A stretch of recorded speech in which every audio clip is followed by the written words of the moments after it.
I thought we were going to have more of Jimmy, man. I thought we were going to see more of that character develop from where he was to right now. I thought we were going to have more action set pieces with this Jimmy character. Yes, we have one, and it's epic, but I thought we would just have a little bit more of that, because Jimmy, for me, in terms of the Rebel Moon universe, is one of the best characters ever. He is, for me, one of those characters that I just want to listen to. I want to see him in action, but I also want to listen to him because Anthony Hopkins does a fantastic job, man. I love his voice as Jimmy. I think it gives a character a certain level of grandness that you wouldn't expect from, he's such a majestic robot that sometimes it throws me off the movie because he feels tonally off in terms of he feels greater than what he is in. I'm not saying this movie is bad. Actually, let's get into it. This Rebel Moon Part 2, The Star Giver, is an interesting film because how do I put it? I just divide it into two. There's the positives, there's the negatives. I'm going to start with the negatives. The negatives is that the first hour is just too long, man, and it feels like an extension of the previous movie because you are still introducing new characters. And yes, during that first hour, there's an element of preparing for the war. So the Titus, you remember Titus, the general who was drunk after he lost his army. We get to learn about what happened to him previously, and it's the one now who comes up with a plan on how they can actually defend themselves. They can avoid the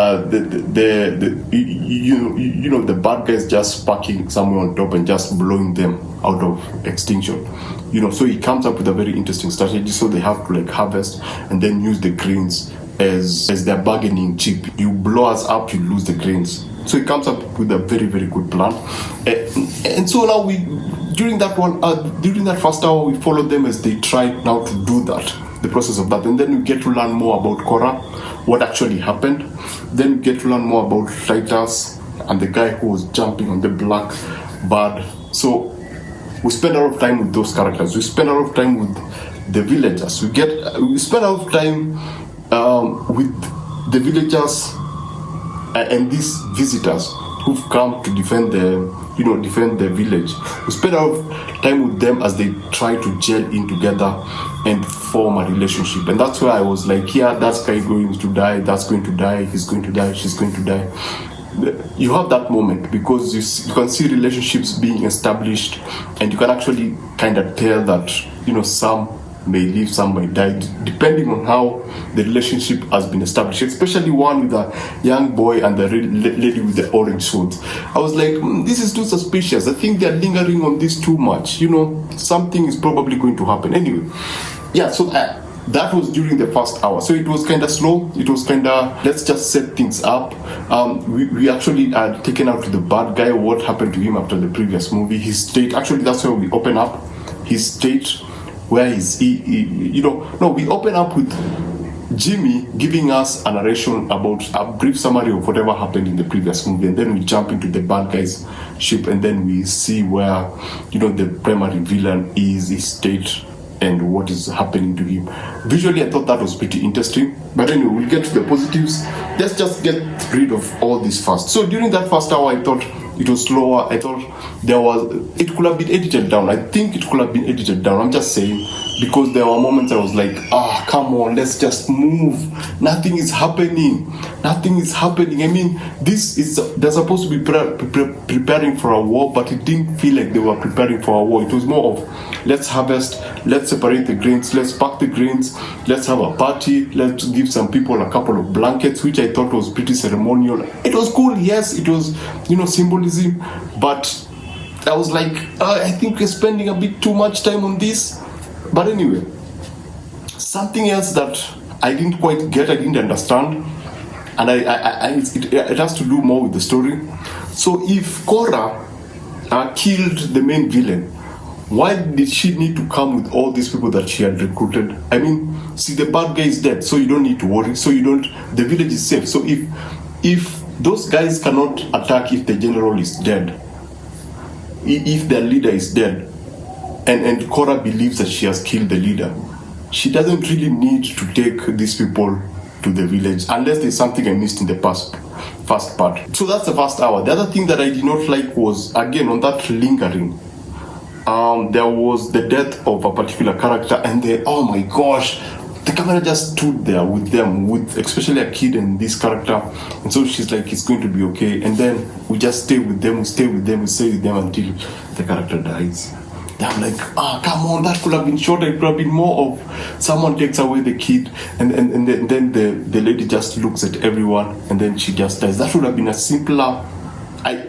That's what I would have done. It could have been simpler and shorter. What else did I not like?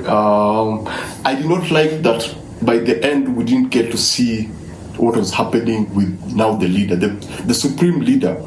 The ultimate bad guy. The one who betrayed Korra. By the end of the movie, you don't get to see him receive the news that whatever has happened has happened. We don't get to know his state after, we don't understand the consequence of the events of what happened on that planet. I mean, there has to be a repercussion because they destroyed a major ship, like a full fleet of the bad guys' army. So what exactly is the other people thinking on the other, what is that primary villain thinking in terms of now Korra? What are the consequences of that? We don't get to see that from those guys' side because the movie just ends. So those for me, I was like, yeah, that's not what I wanted. The other thing that I did not like, Jimmy, you didn't, Zach, you promised us that you were going to see more of Jimmy. We did not see more of Jimmy. I wanted to see more of Jimmy. In fact, Zack Snyder, if I know you're not watching this, I know he's probably never going to see this, but I have something good for Jimmy, man. I can give you like a super good Jimmy story. I mean, Jimmy is a perfect character. He's the perfect anti-hero. He's the perfect Ronin. When you think of Jimmy, not the Jimmy that we have, but Jimmy's as concept, as these robots who are out there, as these androids who are just out there. There's so much you could do with these particular characters based on, for example, how Zack used him in this particular character. I wish they would have just done more with Jimmy, man. Actually, super serious. I have a perfect Jimmy story. Actually, not even perfect, like an extremely entertaining short Jimmy story. Jimmy not in terms of this Jimmy, but Jimmy in terms of how you look at Jimmy as a concept. Anyway, let's look at what worked. Because number one, that second hour of the film, that's the Rebel Moon Skygiver that I was looking for. That's what I wanted. That's the movie that Zack Snyder was talking about when he was talking about this is a war movie, because we go all out in terms of war.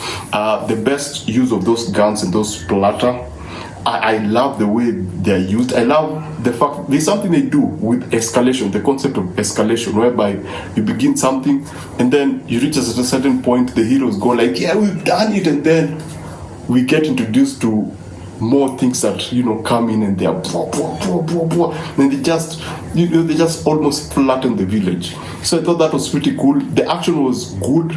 The war scenes were actually good. The visual effects, fantastic. I love the look of the movie. Wow, this world looks beautiful. But I think it's Zack Snyder, man. I just think the guy has mastered the art of creating beautiful pictures, because there's some scenes. There's a scene when the ship is destroyed and the villagers are standing here looking at it from afar, just dipping down heads wide. Beautiful. There's a scene Korra is kissing the love interest, and you can see the planet in the background. Beautiful. There's a scene when the guns are being adjusted and you can see them slowly go and check the village. That was beautiful. The first time the ship comes out, beautiful wide shots. When there's a scene when Korra is planting something in the engine room, and you see the engine room, there is this thing that has eyes. I don't know what that thing is.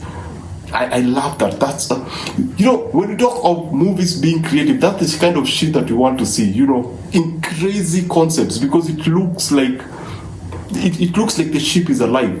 Because once Korra places all those things on top of the face, you see the eyes open, and I was like, whoa, what the heck? Because it looks like a person. It looks like the face of a person who's looking down, and you have all these tubes going in and out of the ship. So I thought that was cool. I thought the villains, the addition of an extra person, I can't remember his name. They have so many.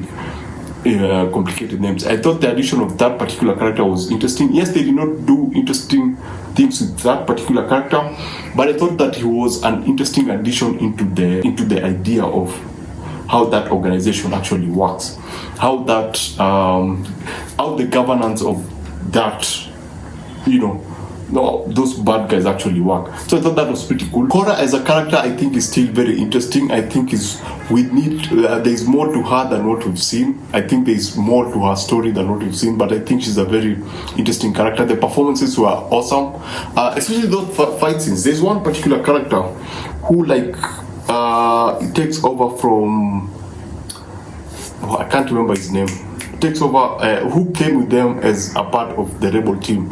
And so she's like awesome. She has that one scene during the fight. She had some very, very interesting scene. And the best thing for me personally, Jimmy has that one scene that I'm like, yes, we want more like that. We want more stuff like that. He takes out, a platoon single-handedly, but it's not like captured, like taking everyone out at the same time. No, he's introduced in an epic way. That shot is beautiful. He's standing between the good guys and the bad guy, and he's just there with cape flapping, and then he jumps into something. It's just Jimmy is a perfect character according to me. Yes, you can have an arc. His arc is pretty simple. Every time he comes on screen, he's very philosophical. He's very, larger than life. He's majestic. And as I said, I have an idea, and everyone has an idea for a movie. I'm sorry to say, and probably most of them are not good. Maybe mine is not actually even good. But goddamn, I have such a good idea for Jimmy as a character. Zack Snyder, if you're watching this, I do. Anyway, as I was saying, I really loved Jimmy. The other surprise for me was the music. During the first hour, there's a part that they're actually harvesting the wheat. There's a song that they play. I went like, that's actually a good song. I actually Shazammed it because I actually kind of liked it. I was like, that's an interesting show. That's an interesting song. What else did I like? I didn't like that it's 2 hours. I think it could have been shorter, but it's Zack Snyder, of course. It's going to be longer. I like the designs. As in, this is literally, as I said about the first movie, this is concept art in motion. It's from the costumes to, again, the visual effects to the set designs. It looks like a concept. It looks like literally you do a concept and then you say, yeah, we can improve on this to make it look a bit realistic, and the person goes like, nah, just apply it the way it is. So inside the ship, there is this thing that they use to control the gun.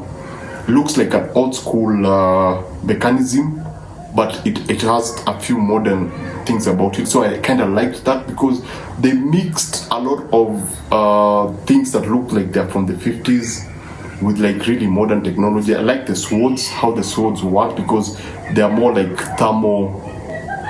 thermo-heated swords.